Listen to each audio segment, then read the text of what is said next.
આવ્યા અથવા ગયા હોય એની વિગત આપને અપડેટ કરવાની રહેશે. વિગત અપડેટ કરી આપ કન્ફર્મ કરશો, ત્યાં એક ટિક માર્ક છે, એને કન્ફર્મ કરશો પછી આપ આગળ વધી શકશો અને ટીચર્સના રજિસ્ટ્રેશનની સ્કૂલ રજિસ્ટ્રેશન અને ટીચર રજિસ્ટ્રેશનની આ બંને પ્રોસેસને કન્ફર્મ કર્યા બાદ જ આપ સ્ટુડન્ટ રજિસ્ટ્રેશન, સ્ટુડન્ટ એક્ઝામિનેશન રજિસ્ટ્રેશનના ફોર્મ પર લોગિન કરી શકશો. આ સોફ્ટવેર એક વેબ બેઝડ એપ્લિકેશન છે જેને એક્સેસ કરવા માટે કોમ્પ્યુટરમાં એક સોફ્ટવેર હોય છે જેને આપણે બ્રાઉઝર કહીએ છીએ. જનરલી ઇન્ટરનેટ એક્સપ્લોરર, મોઝિલા,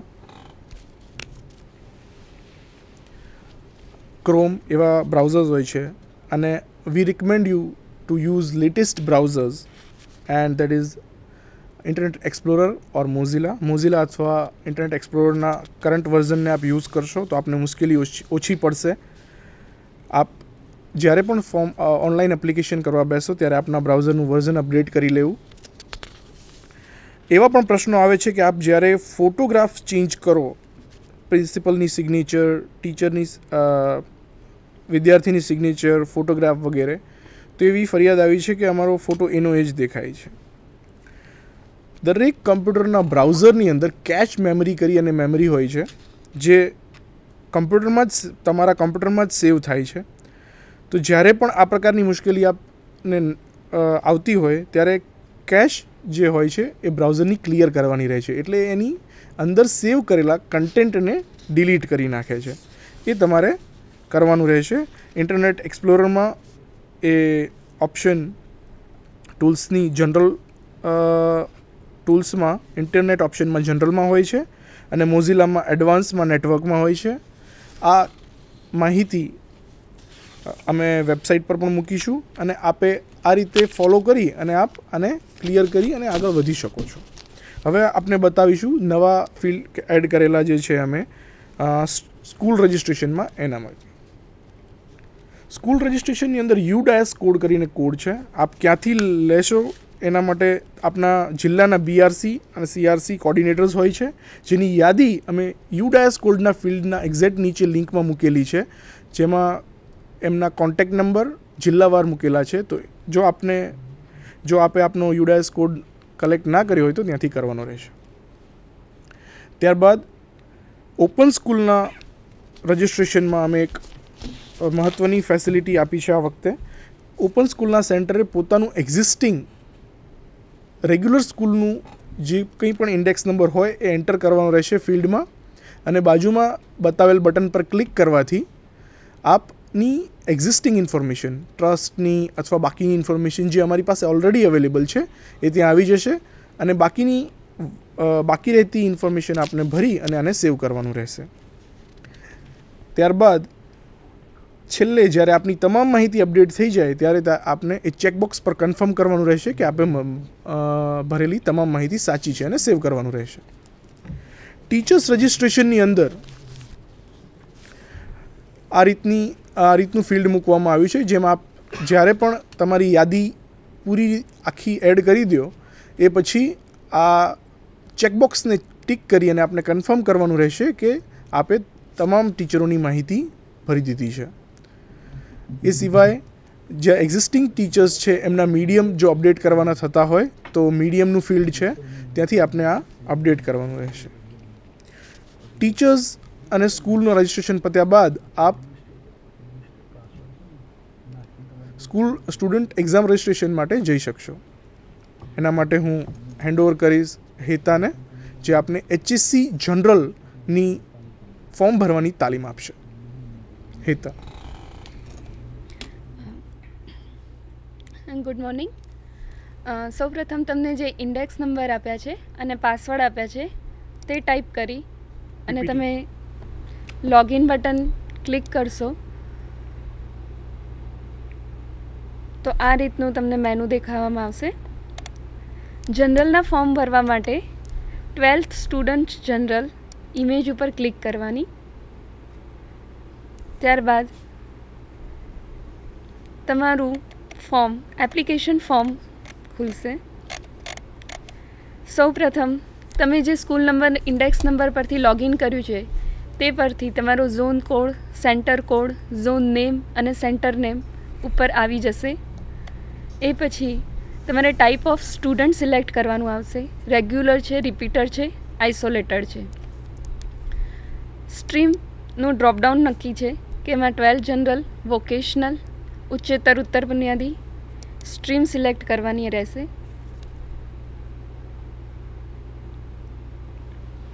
આપે લોગિન કર્યા બાદ જો આપનો ઝોન અથવા સેન્ટરનો નંબર ખોટો દેખાતો હોય તો બોર્ડનો સંપર્ક કરવો, અને એ પહેલાં આપ જ્યારે સ્કૂલ રજિસ્ટ્રેશનને ફાઇનલી સેવ કરો છો ત્યારે એને ચકાસી અને સાચું ભરવું. સ્ટ્રીમ ફિલ થયા પછી તમારું નીચે ગ્રુપ દેખાશે, એ ગ્રુપ સિલેક્ટ કરશો.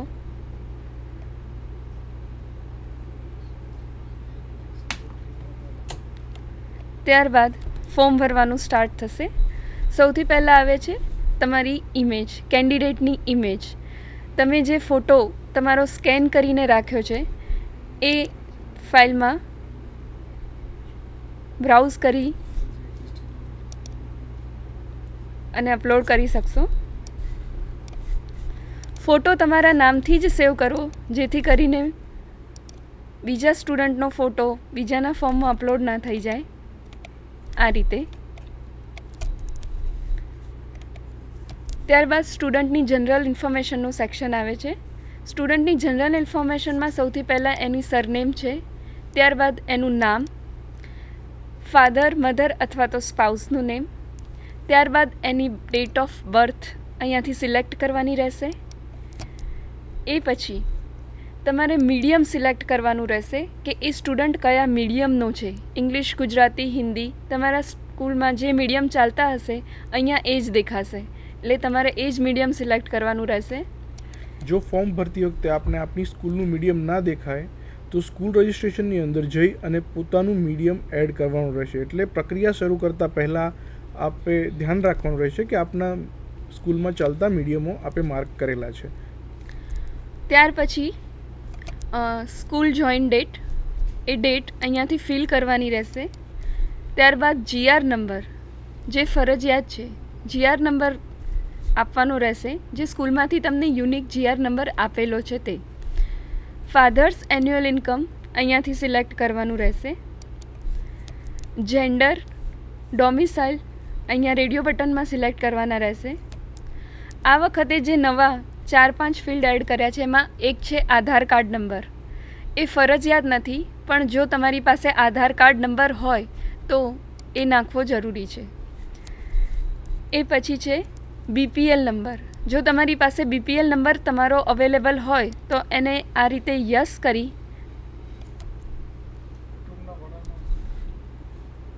અને અહીંયા BPL કાર્ડ નંબર આપવો.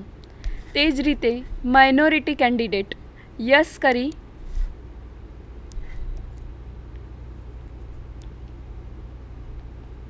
અને તમારી માઇનોરિટીની જે ટાઈપ હોય, મુસ્લિમ યા અધર્સ, એવી રીતે સિલેક્ટ કરવી.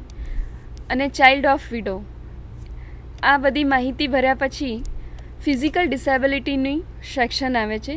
ફિઝિકલ ડિસેબિલિટીમાં જો તમારી ડિસેબિલિટી 40% કરતાં વધારે હોય તો જ આમાં મેન્શન કરવી.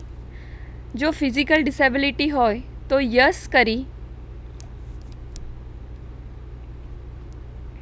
ટાઈપ ઓફ ડિસેબિલિટી સિલેક્ટ કરવી. ત્યારબાદ ડિસેબિલિટી કેટલા પર્સન્ટેજ પર છે એ એડ કરવી. 40% ઉપર જ ડિસેબિલિટી હશે તો જ આમાં એડ કરવી, અધરવાઇઝ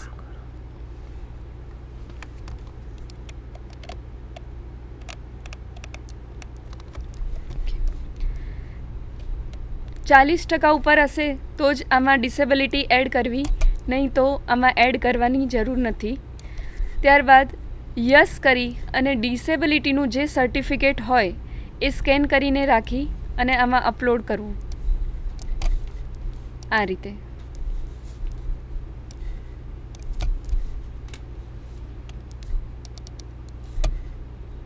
અને ત્યારબાદ જ ડિસેબિલિટી એડ થશે.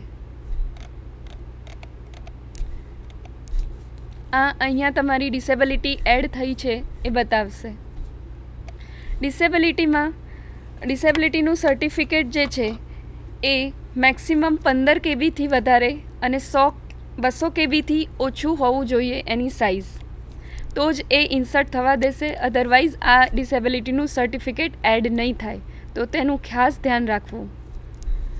ત્યારબાદ ડિસેબિલિટીમાં આ વખતે વિઝ્યુઅલી ઇમ્પેર્ડ અને હિયરિંગ ઇમ્પેર્ડ, જો આ બંને ટાઈપની ડિસેબિલિટી હોય અને 40% કરતાં વધારે ડિસેબિલિટી હોય તો એમને કરંટ એક્ઝામમાં જે સબ્જેક્ટ સિલેક્શન છે એમાં થોડોક ચેન્જ છે, જે હું કરંટ સબ્જેક્ટ સિલેક્શનની સબ્જેક્ટની ગ્રીડ આવે છે એમાં એક્સપ્લેન કરું છું.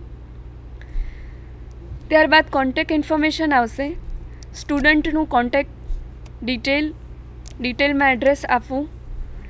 ઈમેલ આઈડી ફરજિયાત છે, માટે ઈમેલ આઈડી પ્રોપર ફોર્મેટમાં આપવું. ડિસ્ટ્રિક્ટ સિલેક્ટ કરવું. અહીંયાથી એ ડિસ્ટ્રિક્ટ સિલેક્ટ કરશો એ પરથી જ તમારા એ ડિસ્ટ્રિક્ટના તાલુકા આવશે, તો અહીંયાથી તાલુકો સિલેક્ટ કરવો. તાલુકા પરથી તમારું વિલેજ સિલેક્ટ કરવું અને વિલેજ પછી તમારો પિન નંબર આપવો. પિન નંબર, તાલુકા, વિલેજ આ બધું જ ફરજિયાત છે. જે પણ ફિલ્ડ આગળ આ ટાઈપની સાઇન હોય એ ફરજિયાત છે, માટે એની માહિતી પ્રોપર અને ફરજિયાત આપવાની રહેશે.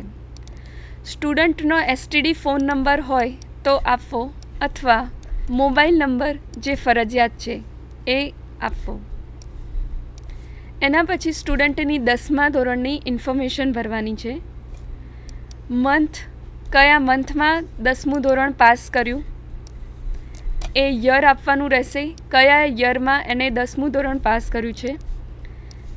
અહીંયા બોર્ડ સિલેક્ટ કરવાનું છે કે કયા બોર્ડ દ્વારા એણે 10મું ધોરણ પાસ કર્યું છે. જીએસસીબી અને જીએસઓએસ, જો આ બંને બોર્ડ હોય તો સ્ટુડન્ટનો સ્કૂલ ઇન્ડેક્સ નંબર અને સીટ નંબર આપવો ફરજિયાત છે. જો જીએસસીબી સિવાય બીજા કોઈ પણ બોર્ડ પણ જો 10મું ધોરણ પાસ કર્યું હોય તો એ સ્ટુડન્ટનું માઇગ્રેશન સર્ટિફિકેટ અને ઇક્વિવેલન્ટ સર્ટિફિકેટ અપલોડ કરવાના રહેશે, જે ફરજિયાત છે, તો તેની ખાસ નોંધ લેવી.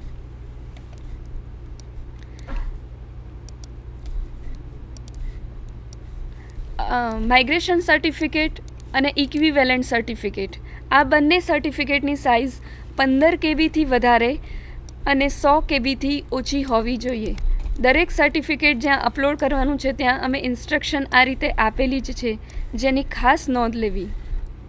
અને બને તો સર્ટિફિકેટ પોતાના સ્ટુડન્ટના નામે અને સર્ટિફિકેટના નામે જ સેવ કરવું, જેનાથી એકબીજાનું સર્ટિફિકેટ સ્વેપ ના થઈ જાય. ત્યારબાદ આવે છે સ્ટાન્ડર્ડ 11th પાસિંગ ઇન્ફોર્મેશન. જેવી રીતે 10thની ઇન્ફોર્મેશન એડ કરી, સેમ વે સ્ટુડન્ટની 11મા ધોરણની ઇન્ફોર્મેશન એડ કરવાની છે. સ્ટુડન્ટના 11thની ઇન્ફોર્મેશનમાં સૌથી પહેલાં એનો મંથ, પાસિંગ યર એડ કરવાનું છે. એ પછી સ્ટુડન્ટનો સ્કૂલનો ઇન્ડેક્સ, જે સ્કૂલમાં 11th સ્ટાન્ડર્ડ પાસ કર્યું એ સ્કૂલનો ઇન્ડેક્સ નંબર અને એનું ગ્રુપ સિલેક્ટ કરવાનું છે. આ ગ્રુપ સિલેક્ટ કરવું ફરજિયાત છે, કારણ કે આ ગ્રુપ અને ઉપર જે તમે સ્ટ્રીમ સિલેક્ટ કરી, આ બંને સ્ટ્રીમ ઉપરથી જ તમારા આ એક્ઝામના સબ્જેક્ટ્સ અહીંયા ફિલ થઈને આવશે. ત્યારબાદ સ્ટુડન્ટની કરંટ એક્ઝામ જે છે એની સબ્જેક્ટની ગ્રીડ બતાવવામાં આવી છે. સૌથી પહેલાં ગ્રુપ 1. ગ્રુપ 1માં તમે એક સબ્જેક્ટ સિલેક્ટ કરી શકશો, ગ્રુપ 2માં તમે એક સબ્જેક્ટ, ગ્રુપ 3માં 2 સબ્જેક્ટ અને ગ્રુપ 4માં 3 સબ્જેક્ટ, એમ ટોટલ 3 સબ્જેક્ટ ચૂઝ કરી શકશો. જો તમે ગ્રુપ 4માં થિયરી એડ કરો છો તો પ્રેક્ટિકલ સબ્જેક્ટ ઓટોમેટિકલી એડ થઈ જાય છે, એ તમારે એડ કરવાનો રહેતો નથી. ગ્રુપ 1માં 1 સબ્જેક્ટ. આ જે સબ્જેક્ટ છે એ એઝ પર બોર્ડ બુકલેટ અહીંયા તમને દેખાશે.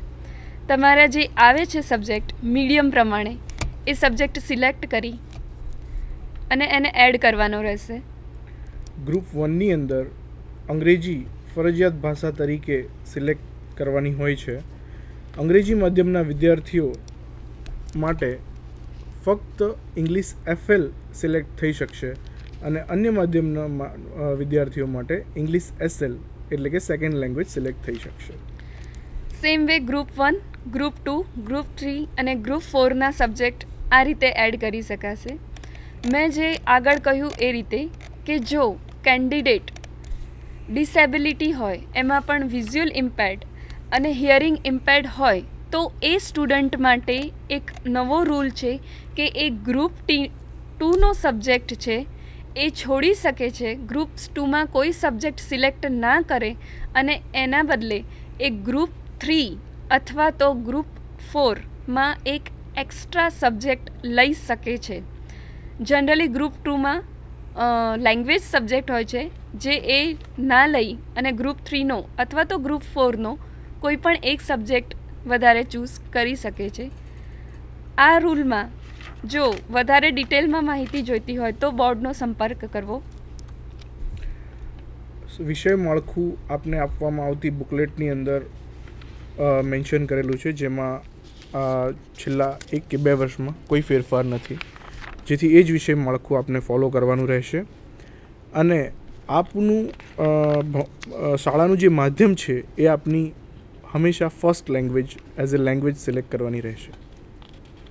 ત્યારબાદ સબ્જેક્ટનું સેક્શન ખતમ થયા પછી જો રેગ્યુલર સ્ટુડન્ટ છે તો એની એસએસસીની માર્કશીટ તમારે અપલોડ કરવાની રહેશે, જેની સાઇઝ અહીંયા મેન્શન કરેલી છે કે 15 કેબીથી વધારે અને 100 કેબીથી ઓછી હોવી જોઈએ. આટલું ફિલ કર્યા પછી સ્ટુડન્ટનું સિગ્નેચર અહીંયાથી અપલોડ કરવામાં રહેશે. સ્ટુડન્ટની સિગ્નેચર પણ સેમ એ જ રીતે.